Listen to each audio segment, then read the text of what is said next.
Hello everyone, welcome back to English how, your one stop solution for all your entrance need. आज की इस video में हम बात करेंगे आईपी यूनिवर्सिटी के बीटेक के एडमिशन प्रोसेस के बारे में। इंद्रप्रस्थ यूनिवर्सिटी में बीटेक में एडमिशन सीयूईटी के स्कोर पे होगा या जेईई मेंस के स्कोर पे होगा। सबसे बड़ा कंफ्यूजन है आजकल बच्चों का, या आईपीयू अपना एंट्रेंस लेगा, इसके लिए जो कॉमन एंट्रेंस टेस्ट होता है ये। सेकंड, उसका कंप्लीट एडमिशन प्रोसेस। उसके बाद टोटल नंबर ऑफ कॉलेजेस कितने हैं, टोटल सीट्स कितनी है, एलिजिबिलिटी क्राइटेरिया क्या है। तो इन सभी टॉपिक्स पे हम बात करेंगे। तो चलिए स्टार्ट करते हैं। स्टार्ट करने से पहले अगर आप लोग इस चैनल पे पहली बार आए हैं तो इसे सब्सक्राइब जरूर कर लेना, और अगर अच्छा लगे वीडियो तो इसे लाइक जरूर कर देना। सब्सक्राइब करने के लिए इसलिए कहता हूं यार क्योंकि काफी सारे ऐसे नोटिफिकेशन है जो आपको मिलते रहेंगे। तो सबसे पहले एडमिशन प्रोसेस। एडमिशन प्रोसीजर को हम बाद में डिस्कस करते हैं, उससे पहले हम देख लेते हैं बीटेक के कौन कौन से प्रोग्राम्स आईपी यूनिवर्सिटी में अवेलेबल है, कौन कौन सी ऐसी स्पेशलाइजेशन है जो अवेलेबल है। तो देख लो, IP university BTech in IT. आप इसका स्क्रीनशॉट भी चाहो तो ले सकते हो, मैं स्क्रीन से साइड हो जाता हूं, आप इसका स्क्रीनशॉट ले सकते हो। BTech in IT, BTech in CS, उसके बाद BTech in electronic and communication engineering, BTech in mechanical automation engineering, BTech in electrical and electronics engineering, BTech in instrumentation and control engineering, BTech civil engineering, BTech electrical engineering, BTech mechanical engineering, BTech computer science and technology, BTech information technology and engineering, उसके बाद BTech in artificial intelligence, BTech in artificial intelligence and data science, उसके बाद BTech in industrial internet of things and BTech in energy engineering. ये सारे branches, courses, specialisation available है इन IP university में। ठीक है, उसके बाद अब एलिजिबिलिटी क्राइटेरिया क्या है। आप सभी ने एलिजिबिलिटी क्राइटेरिया, अगर आप आईपीयू को प्लान कर रहे हो तो मेक श्योर कि आप ये एलिजिबिलिटी क्राइटेरिया मैच कर लेना, अदरवाइज आईपीयू आपका एडमिशन जो है वो रिजेक्ट कर देगा। ठीक है, तो एडमिशन जो होगा आईपीयू में एलिजिबिलिटी क्राइटेरिया में, आपका क्लास 12th में का जो परसेंट है वो 55% रहना चाहिए aggregate with physics, chemistry, mathematics and English में। ये 4 सब्जेक्ट्स है आपके पास जो कंपल्सरी सब्जेक्ट होने चाहिए, physics, chemistry and mathematics with English. तो इसमें आपका जो एग्रीगेट परसेंटेज है वो 55% होना चाहिए।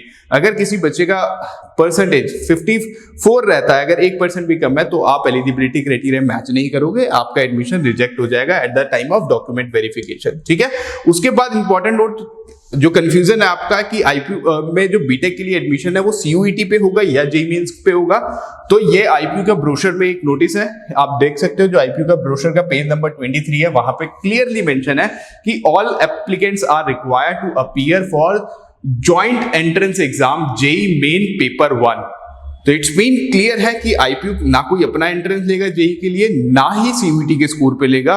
वो जो जेईई का स्कोर है, जेईई मेन का जो पेपर 1 है, conducted by NTA national testing agency, the university shall not conduct its own CET for admissions. ठीक है, तो आईपीयू अपना कोई भी एंट्रेंस नहीं लेगा फॉर बीटेक एडमिशन, बीटेक में एडमिशन के लिए, but shall be utilising the merit of JEE main paper 1 for its admission. ठीक है, तो the admission process will be based on JEE के स्कोर पे आपको एडमिशन मिलेगा इंद्रप्रस्थ यूनिवर्सिटी में।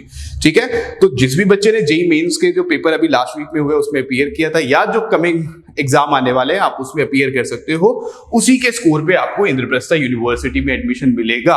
ठीक है, सीयूईटी और सीईटी का कोई एडमिशन नहीं हो, उसके स्कोर पे नहीं दिया जाता है एडमिशन। ठीक है, तो चलो अब हम देख लेते हैं टोटल कॉलेजेस। आईपीयू में क्यों कहता हूं, देखो आईपी यूनिवर्सिटी दिल्ली में जो बच्चे रहते हैं ना, उनके लिए एक एडवांटेज है यहाँ पे, क्योंकि आईपी स्टेट यूनिवर्सिटी है तो डोमिसाइल कोटा चलता है यहाँ पे। आईपी यूनिवर्सिटी में 85% सीट रिजर्व होती है दिल्ली कैंडिडेट्स के लिए और 15% है आउटसाइड दिल्ली कैंडिडेट्स के लिए। तो दिल्ली वाले बच्चों के पास एक एडवांटेज है, और कुछ काफी अच्छे कॉलेजेस भी है। तो देख लेते हैं टोटल कॉलेजेस। देखो बीटेक के लिए सारी ब्रांचेस को मिला के टोटल 18 कॉलेजेस है आईपी में। टोटल सीट्स फॉर सीएसई, मैंने यहाँ पे सीएसई इसलिए दिया है क्योंकि मेरे पास कमेंट्स आ रहे थे बच्चों के, ज्यादा मोस्ट ऑफ द स्टूडेंट्स ऐसे थे जो सीएसई के बारे में पूछ रहे थे, तो मैंने यहाँ पे टोटल सीट्स भी डाल दी है। टोटल 2364 सीट्स है for CSE, computer science engineering सबसे पॉपुलर भी वही है, इसीलिए मैंने वो भी डाला हुआ है। उसके बाद तो कुछ टॉप कॉलेजेस की बात करूं तो टॉप कॉलेजेस में सबसे पहले आता है MSI, Maharaja Surajmal institute of technology, जो कि है जनकपुरी में। कुछ बच्चे क्या करते हैं कि देखो रैंकिंग ऐसे है कि कुछ लोग MAIT को महाराजा अग्रसेन को ऊपर रखेंगे, कुछ MSI को ऊपर रखेंगे। तो आप लोगों को कंफ्यूज नहीं होना है, मैंने MSI इसलिए ऊपर रखा हुआ है क्योंकि मैं जानता हूं यहाँ पे पर्सनली कुछ बच्चे ऐसे हैं जो इस कॉलेज में पढ़ रहे हैं और कुछ टाइम से सिर्फ बीटेक के लिए नहीं, BBA के लिए, BCA के लिए। तो IP यूनिवर्सिटी का जो MSI है उसमें टीचर्स को भी पर्सनली जानता हूँ और मैं महाराजा सूरज अग्रसेन में भी गया हुआ हूँ। तो दोनों के कंपैरेटिवली मेरा जो पर्सनल ओपिनियन है या जो मेरे साथ टीचर्स है उनका जो पर्सनल ओपिनियन है वो सबसे सारे प्रेफर करते हैं MSI को फर्स्ट। दोनों A+ कैटेगरी के हैं तो आप मैच कर सकते हो, आप देख सकते हो, दोनों में एक बार आप विजिट कर सकते हो। विजिट करने के बाद आप जिसको भी रखना चाहो, आप हो सकता है कि आप महाराजा अग्रसेन को ऊपर रख लो और MSI को सेकंड कर लो, लेकिन आप विजिट जरूर कर लेना। टॉप कॉलेजेस यही है, सबसे पहले आता है MSI, उसके बाद फिर Maharaja Agrasen institute of technology जो कि है रोहिणी में, उसके बाद थर्ड पे आता है BVP भारतीय विद्यापीठ जो कि है पश्चिम बिहार में, और फोर्थ नंबर पे आता है विप्स है पीतमपुरा में, Vivekananda institute of professional studies. ठीक है, तो ये है टॉप कॉलेजेस। इसके बाद अब दोबारा हम आ जाते हैं अपने एडमिशन प्रोसेस पे, क्योंकि बच्चे कंफ्यूज है कि सर अगर जेई के स्कोर पे एडमिशन ले रहा है तो एडमिशन होगा कैसे। मुझे जेई के स्कोर, जेई का जेई मेंस के पेपर में अपीयर होने के बाद व्हाट नेक्स्ट। तो बेटा जब आपका रैंक आ जाएगा, अभी क्या करना है आपको, रैंक बाद में आएगा क्योंकि कुछ बच्चे कह रहे हैं कि सर रिजल्ट तो बाद में आएगा, तो बाद में अपीयर करें या अभी अपीयर करें। तो आपको अपीयर अभी करना है। देखो आपने एग्जाम दे दिया, आपका रिजल्ट आना है और कुछ बच्चों का जो सेकेंड अटेम्प्ट आपका आएगा उसमें आप बाद में अप्लाई करोगे। तो यहां पे देखो कि सबसे पहले आपको क्या करना है, आपको IPU का फॉर्म फिल करना है। सबसे पहला काम जो आपको मिस नहीं करना है, अगर जेई के स्कोर पे भी हो रहा है एडमिशन तो भी आपको इंद्रप्रस्थ यूनिवर्सिटी का जो रजिस्ट्रेशन फॉर्म है वो फिल करोगे फॉर बीटेक के लिए। इसका लिंक मैं डिस्क्रिप्शन में डाल दूंगा, फॉर्म कैसे फिल करना है उस पर ऑलरेडी आपको एक वीडियो मिल जाएगी। ठीक है, तो सबसे पहले जाके आपको फॉर्म फिल करना है। फॉर्म फिल करने के बाद अब आपका कोई एग्जाम होना नहीं है यहां पर, तो आपको क्या करना है, फॉर्म फिल होने के बाद ही अप्रैल में, in the month of April, आप लोगों के लिए ऑनलाइन काउंसलिंग स्टार्ट हो जाएगी। आपको फिर वहां पे जो इंद्रप्रस्थ यूनिवर्सिटी की ऑनलाइन सेंट्रलाइज्ड काउंसलिंग होती है उसमें पार्टिसिपेट करना होगा। देखो अभी आपको फॉर्म फिल करना है जिसकी फीस होगी 1500 रुपीज। ठीक है, यहां पे आपको डिटेल्स फिल कर देनी है और यहां पे आप क्लास 12th अपीयरिंग डालोगे। ठीक है, अपीयरिंग डालोगे, उसके बाद फिर आप पार्टिसिपेट करोगे ऑनलाइन सेंट्रलाइज्ड काउंसलिंग में जो कि आपका आ जाएगा in the month of April. फिर आपको वहां पे दोबारा अप्लाई करना है, इसकी फीस होगी 1000 रुपीज। अब आप कहोगे सर ये क्या चक्कर है, 1500 रुपए यहाँ और 1000 यहाँ। तो बेटा ये ऑनलाइन काउंसलिंग होती है। जैसे दिल्ली यूनिवर्सिटी, कुछ बच्चे ऐसे होंगे जो CUET में अप्लाई करते हैं और CUET में अप्लाई करने के बाद वो हर एक यूनिवर्सिटी का फॉर्म फिल करते हैं, जैसे DU का CSAS पोर्टल। तो वैसे ही जो रजिस्ट्रेशन फॉर्म तो अलग हो गया कि उसमें एडमिशन लेने के लिए, पर उसके बाद जो कॉलेजेस की चॉइस फिलिंग होगी, प्रेफरेंस लिस्ट देनी होगी, वो होगी सेंट्रलाइज्ड काउंसलिंग में। तो इसकी फीस होगी 1000 रुपीज। तो मेक श्योर जो भी बच्चा IPU का फॉर्म फिल करेगा वो IPU के काउंसलिंग में जरूर पार्टिसिपेट करे। काफी बच्चे मिस कर देते हैं, तो ये गलती नहीं करनी है आपको IPU के काउंसलिंग में पार्टिसिपेट करना होगा in the month of April. जैसे ही नोटिफिकेशन आएगा आपको इस चैनल पे उसका अपडेट मिल जाएगा। तो मेक श्योर आप ये चैनल सब्सक्राइब कर लेना। ठीक है, तो काउंसलिंग में पार्टिसिपेट करने के बाद जब आप वहां पे अपने डॉक्यूमेंट्स वगैरह अपलोड कर दोगे, डॉक्यूमेंट्स अपलोड करने के बाद जो सेकंड स्टेप आएगा, जो थर्ड स्टेप आपके पास आएगा वो आएगा चॉइस फिलिंग।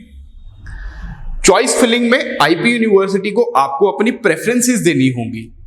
अब जैसे मैंने कहा कि टोटल कॉलेजेस कितने, 18 कॉलेजेस है। अब 18 कॉलेजेस में आप किस कॉलेज को सबसे पहले चाह रहे हो, फिर उसके बाद फिर आपको 18th के 18 कॉलेजेस, मैंने सिर्फ CSE के लिए बताए थे, वहां पे इलेक्ट्रॉनिकल के लिए भी है, सारी ब्रांचेस मैंने यहाँ पे देखोगे। तो जिस भी ब्रांच के लिए आप प्लान कर रहे हो, अब लेट से आपने सबसे पहले फिल कर दिए कंप्यूटर साइंस के लिए, उसके बाद आपने फिल कर दिए IT के लिए, फिर आपने फिल कर दिया मशीन लर्निंग के लिए, उसके बाद आपने फिल कर दिया डेटा साइंसेस के लिए। तो आपने अपनी कॉलेज की प्रेफरेंस लिस्ट तैयार करोगे। और प्रेफरेंस कैसे तैयार करनी है, कॉलेज वाइज। अब IP में क्या होना है, एक चीज और ध्यान रखोगे आप, जब आप काउंसलिंग का फॉर्म फिल करोगे, जब चॉइस फिलिंग करोगे, तो चॉइस फिलिंग में IPU के जो कॉलेजेस है ना वो 3 कैटेगरी में डिवाइड होंगे, A+ कैटेगरी, A कैटेगरी और B कैटेगरी। इन 3 कैटेगरीज के कॉलेजेस आपको मिलेंगे। तो जब आप प्रेफरेंस फिल करोगे तो आप मेक श्योर करना कि जो कॉलेजेस आप जिन कॉलेजेस को आप ऊपर रख रहे हो, जिन कॉलेजेस की रैंकिंग में आप लेट से कोई कॉलेज आप रैंक 1 पे रख रहे हो, रैंक 2 पे रख रहे हो, रैंक 3 पे रख रहे हो, रैंक 4 पे रख रहे हो, रैंक 5 पे रख रहे हो, उस कॉलेज की कैटेगरी देख लेना कि वो किस कैटेगरी में आता है। वो A+ में आता है, A में आता है और B में आता है। वैसे जब काउंसलिंग होगी, जब चॉइस फिलिंग होगी, चॉइस फिलिंग के टाइम में आपको वीडियोस मिल जाएंगी। वीडियोस के साथ साथ आपको मैं इतना तक दे दूंगा कि किस कॉलेज के लिए लास्ट ईयर का कट ऑफ क्या गया था, जिससे आपको एक आइडिया लग जाएगा कि लेट से आप महाराजा सूरजमल को टारगेट कर रहे हो तो सूरजमल का फर्स्ट कट ऑफ किस रैंक पर आपको एडमिशन मिल गया था, कितना स्कोर रिक्वायर्ड था उस रैंक के लिए। या फिर आप महाराजा अग्रसेन को टारगेट कर रहे हो, विप्स को टारगेट कर रहे हो, बीवीपी को टारगेट कर रहे हो, तो उस पे उनकी लास्ट कट ऑफ क्या गई हुई थी उस पे आपको वीडियो मिल जाएगा इस चैनल पे। तो वो लेटर ऑन की बात है, मैं अभी इसको ज्यादा डिस्कस नहीं करूंगा। चॉइस फिलिंग पे वीडियो आपको मिल जाएगी, कॉलेजेस के प्रेफरेंसेस पे आपको अलग से वीडियो मिल जाएगी कि किस अकॉर्डिंग, किस ऑर्डर पे आपको प्रेफरेंसेस फिल करने हैं। इसीलिए मैं कह रहा हूं कि इस चैनल को सब्सक्राइब कर लेना, जिससे आने वाले सारे नोटिफिकेशन आपको मिलते रहेंगे और ये चैनल काफी हेल्पफुल भी रहने वाला है आपकी एडमिशन जर्नी में। ठीक है, तो 3 कैटेगरी के कॉलेजेस होंगे जो आईपी, ये कैटेगरी खुद जब ब्रोशर देखोगे आईपीयू का तो आईपीयू अपने कॉलेजेस को खुद कैटेगरी में डिवाइड करता है, खुद रैंकिंग देता है कि वहां पे A+ कैटेगरी, A कैटेगरी और B कैटेगरी के कॉलेजेस होंगे। ठीक है, तो थर्ड स्टेप होगा उसके चॉइस फिलिंग का। वहां पे आप अपने कॉलेजेस की प्रेफरेंसेस दोगे। चॉइस फिलिंग के बाद जब चॉइस फिलिंग कर लोगे उसके बाद फिर आएगा सीट अलॉटमेंट रिजल्ट। पहली कट ऑफ आएगी, 3 कट ऑफ आती है। फर्स्ट सीट अलॉटमेंट रिजल्ट आएगा पहली चॉइस फिलिंग के विद इन 1 हफ्ते के बाद आपके पास फर्स्ट सीट अलॉटमेंट रिजल्ट आ जाएगा। अब सीट अलॉटमेंट रिजल्ट पे आपको लेट से आपने 18 कॉलेजेस फिल किए थे, 18 कॉलेजेस में जो 10th रैंक पे कॉलेज था वो आपको अलॉट हो गया। जब आपको कॉलेज अलॉट हो जाएगा तो उसके बाद अब आप कहोगे यार नहीं, ये कॉलेज तो मुझे नहीं चाहिए था, मुझे तो रैंक 5th वाला कॉलेज चाहिए था, तो वो भी मिल जाएगा। लेकिन उसके लिए आपको करना क्या पड़ेगा, सीट अलॉटमेंट रिजल्ट के बाद आपको उस सीट अलॉटमेंट की फीस पे करनी होगी, जो होगी 60,000 रुपीज।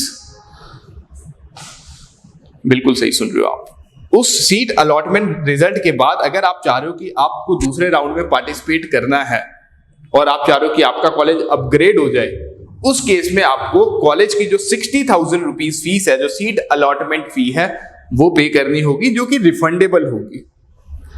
ठीक है, घबराओ मत यार, ये जो फीस है ये रिफंडेबल होगी। अगर आपको लगता है कि नहीं यार मुझे ये कॉलेज नहीं चाहिए था, मुझे ये नहीं चाहिए, तो आप अपनी सीट को फीस को वापस ले लेना। लेकिन अगर आप सोचोगे कि नहीं मैं ये फी पे नहीं करूंगा और सेकंड राउंड में पार्टिसिपेट कर लूं, तो ऐसा भी नहीं होगा।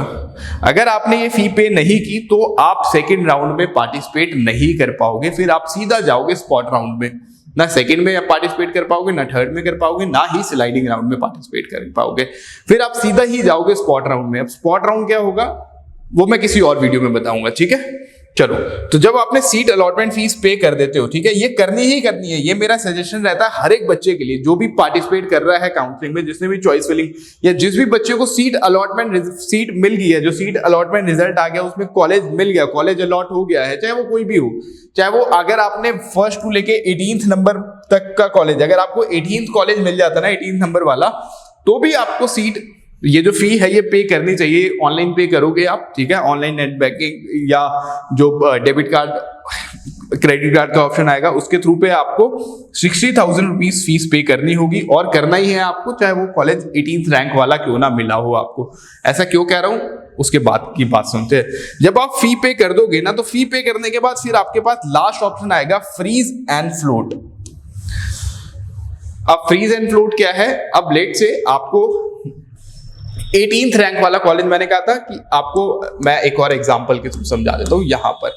अब लेट से आपको यहां क्या हुआ कि ये आपकी प्रेफरेंस लिस्ट है, ठीक है, मान लो कि ये आपकी प्रेफरेंस है। अब आपको कॉलेज अलॉट हो गया था विप्स, आपको विप्स अलॉट हो गया था फर्स्ट राउंड में। अब आपने क्या किया कि इसके लिए आपने इस सीट को एक्सेप्ट कर लिया, इस सीट को एक्सेप्ट कर लिया, और इसके लिए आपने 60,000 रुपीज जो फीस है वो पे कर दी। ठीक है, इसके लिए आपने जो 60,000 रुपीज फीस है आईपीयू की, वो आपने पे कर दी। अब पे करने के बाद आपके पास ऑप्शन आया फ्रीज एंड फ्लोट का। तो फ्रीज का मतलब है कि अगर आपको विप्स, अगर आप प्लान नहीं कर रहे थे विप्स को और आपको लग रहा है कि नहीं यार विप्स मेरे घर के नियर भी है और मैं इसी कॉलेज में लेना चाहता हूं एडमिशन, तो आप अपनी सीट को फ्रीज कर लोगे। तो इट्स मीन कि आपका एडमिशन फर्स्ट राउंड में ही कंफर्म हो गया, आपने 60,000 रुपीज फीस पे की, आपने अपनी सीट को फ्रीज कर लिया और फिर आप हो गए, आपको ये कॉलेज अलॉट हो गया। फिर आपको फर्दर कॉलेज में जाना होगा डॉक्यूमेंट वेरीफाई करने के लिए और उसके बाद अपनी जो रिमेनिंग फीस है वो सबमिट करने के लिए। वो 1 महीने का टाइम मिलता है उसमें, ठीक है, 1 महीने 15 दिन से 1 महीने का टाइम मिलता है आईपीओ जब आप सीट फ्रीज कर लोगे उसके बाद, ठीक है। तो वो भी जब आएगा नोटिफिकेशन तो आपको बता दूंगा मैं, ठीक है। तो अगर आप ये तो हो गया फ्रीज वाला केस, उसके बाद फ्लोट वाला केस क्या आएगा। फ्लोट वाले केस में क्या होगा कि आपने क्या किया कि आप चाह रहे हो कि नहीं यार मुझे ये कॉलेज नहीं चाहिए, मुझे चाहिए महाराजा अग्रसेन, तो आप फ्लोट पे क्लिक करोगे। फ्लोट के बाद आप सेकंड राउंड में पार्टिसिपेट करोगे और सेकंड राउंड में जब आपका रिजल्ट आएगा तो सेकंड राउंड में आपका हो सकता है कॉलेज अपग्रेड हो जाए। अब एक चीज और बच्चे पूछते हैं कि सर ऐसा तो नहीं है कि जब फ्लोट पे क्लिक करूंगा तो जो मेरा रिमेनिंग कॉलेज है, जो मुझे रिटेन हुआ, जो कॉलेज मुझे मिला था, वो ऐसा तो नहीं होगा कि गवा दूंगा मैं, कि फ्लोट पे भी क्लिक कर दूं और कॉलेज भी हाथ से चला जाए। तो जब आप फ्लोट पे क्लिक करते हो ना, तो एक चीज को समझना, जब फ्लोट पे आप क्लिक करोगे तो आपका ये कॉलेज जो है ये रिटेन रहेगा। आपका 4th नंबर वाला कॉलेज अगर अपग्रेड नहीं हुआ तो रिटेन रहेगा और डी ग्रेड भी नहीं होगा। तो इसके बाद अगर आपको 4th वाला है तो फ्लोट करने के बाद आपका कॉलेज हमेशा अपग्रेड ही होता है, डी ग्रेड नहीं होता है। और ऐसा भी नहीं है कि वो कॉलेज भी चला जाएगा हाथ से। अगर अपग्रेड नहीं हुआ तो रिटेन रहेगा, डी ग्रेड नहीं होगा, अपग्रेड ही होगा, ठीक है। तो आप फ्लोट पे क्लिक करोगे, तो फ्लोट पे क्लिक करने के बाद आप चलेंगे दूसरे राउंड में, ठीक है। और फिर दूसरे राउंड में वही प्रोसेस। जब दूसरे राउंड में भी अगर आपको लग रहा है कि नहीं यार मुझे 3rd नंबर वाला मिल गया, लेकिन मैं किसको टारगेट कर रहा हूं, महाराजा अग्रसेन को, तो उसके बाद फिर आपके पास जब सेकंड राउंड में आ जाएगा, अब क्योंकि सीट अलॉटमेंट जो फीस है वो आप पहले ही पे कर चुके थे 60,000 रुपीज, एक ही बार पे करनी होती है, बार बार नहीं करनी है, ठीक है। तो सीट अलॉटमेंट फीस आप पहले ही पे कर चुके थे, तो नेक्स्ट राउंड में दोबारा फ्रीज एंड फ्लोट का ऑप्शन आएगा, तो आप फ्लोट पे क्लिक कर देना। और हर एक बच्चे को कहता हूं यार कि अगर आपको देखो, अगर आपको सेकंड राउंड में आपकी फर्स्ट प्रेफरेंस वाला कॉलेज मिल गया तो फिर चांस ही नहीं है, फिर तो अपनी सीट को फ्रीज कर लेना। लेकिन अगर आपको फर्स्ट प्रेफरेंस वाला कॉलेज नहीं मिल रहा है और सेकंड राउंड में आपको सेकंड प्रेफरेंस वाला कॉलेज मिला, तो मैं हमेशा बच्चों को कहता हूं कि जो बच्चा सेकंड राउंड में आया है वो 3rd राउंड में जरूर जाना, क्योंकि सेकंड राउंड के बाद 3rd राउंड में और भी ज्यादा चांसेस हो जाते हैं कॉलेज मिलने के। वो इसलिए क्योंकि काफी सारे बच्चे क्या करते हैं कि सीट अलॉटमेंट जो फीस है जब वो पे नहीं करेंगे, अब लेट से किसी बच्चे को सीट अलॉट होगी एक राउंड में, सेकंड राउंड में क्या किया उसने ना 60,000 रुपीज पे नहीं किए, तो उसकी सीट नेक्स्ट राउंड में वेकेंट शो करेगा और हो सकता है वो सीट आपको मिल जाए। तो आप तो दुआ ही करोगे यार कि कोई बच्चा सीट अलॉटमेंट फीस पे ना करे। तो ये सारी चीजें होती है, ये at the time of counselling मैं आप लोगों को समझाता रहूंगा। जैसे काउंसलिंग राउंड स्टार्ट होंगे, अभी तो बहुत टाइम है उसमें, अप्रैल से स्टार्ट होंगे, तो जैसे ही स्टार्ट होंगे आपको इस चैनल पे वीडियो मिलती रहेंगी सारी काउंसलिंग से रिलेटेड, और कैसे आपको कॉलेजेस की प्रेफरेंस बनानी है वो भी मिल जाएगी। और मैंने कहा ना फ्रीज एंड फ्लोट, उस टाइम पे मैं आपके पास लाइव लेक्चर्स लेके आऊंगा, आप मुझे कनेक्ट भी कर सकते हो। अगर आप लोगों का अभी भी कोई और फर्दर डाउट होता है तो आप मुझे फॉलो कर सकते हो योर CUET गाइड इंस्टाग्राम पे, ठीक है। तो अगर कोई भी डाउट आता है, अगर और भी कोई डाउट आता है IPU यूनिवर्सिटी से एडमिशन से रिलेटेड, CUET से रिलेटेड या सिम्बायोसिस, क्राइस्ट, नार्सी मुंजी, तो आप मुझसे इंस्टाग्राम पे डाउट अपना पूछ सकते हो और कमेंट करके भी पूछ सकते हो। ये वीडियो भी मैं बता दूं यार, काफी बच्चों के कमेंट्स आ रहे थे, इसीलिए लेके आया था मैं। तो आई होप आपके अब सारे डाउट्स क्लियर हो गए होंगे। अगर फिर भी कोई डाउट रह जाता है तो आप मुझसे कमेंट सेक्शन में कमेंट करके पूछ सकते हैं। तो आज की इस वीडियो में इतना ही, जल्दी मिलेंगे अपनी अगली वीडियो के साथ, तब तक के लिए गुड लक।